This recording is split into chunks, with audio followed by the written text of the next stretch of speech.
So it's almost a week after the 2024 election, and I'm just hopping on the bandwagon of some takes. Equally as surprised that Trump really just swept it. I was just thinking about what lesson can you take away from those of us who had 4 years of a Trump presidency, 4 years of a Biden presidency.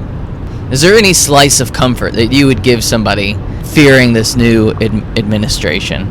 The only thing that really pops into my head is get to know your neighbors, get to know your co-workers, get to know people that you see with and interact with all the time, whether they voted for Trump or Kamala or whether they didn't vote at all. Our neighbors, ourselves and our neighbors, are going to be affected by this administration.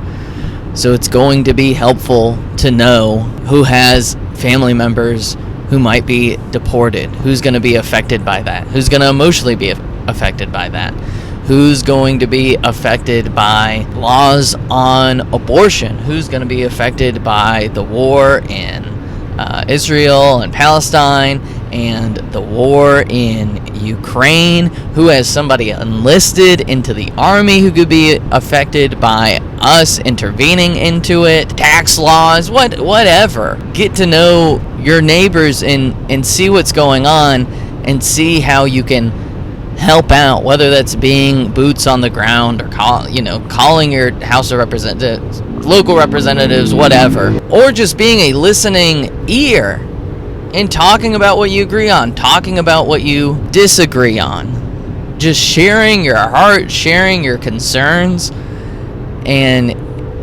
getting to know your neighbor. It's so easy to hop online, and it's so easy during these crazy political things is wholly associate somebody with Trump because they voted for Trump.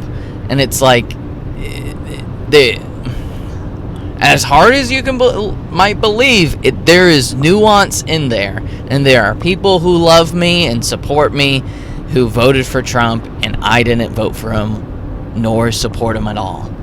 But there is a nuance in that love there, that they voted for Trump because they felt like it was best for them. They didn't vote Trump against me. I'm not saying that's not the case all the time. I'm sure there's some people who are like, I don't like those other people, so I'm going to go vote Trump because that might hurt others. I'm sure that's the case. And I'm sure that's the case for either sides. It's a very middle-of-the-road approach, Andy. But get to know your neighbor. I think see what's going on. See what the why is. Why'd they vote this way or that way? Or get to know their favorite color first, or what music they like to listen to, or bring them some cookies. It's the holiday season. The holidays are upon us. This holiday spirit is descending. Bring them some cookies before you bring up politics. Make some friends, make some acquaintances with the people around you who's going to be affected by the policies and the procedures of the Trump presidency. I think it's going to go a long way.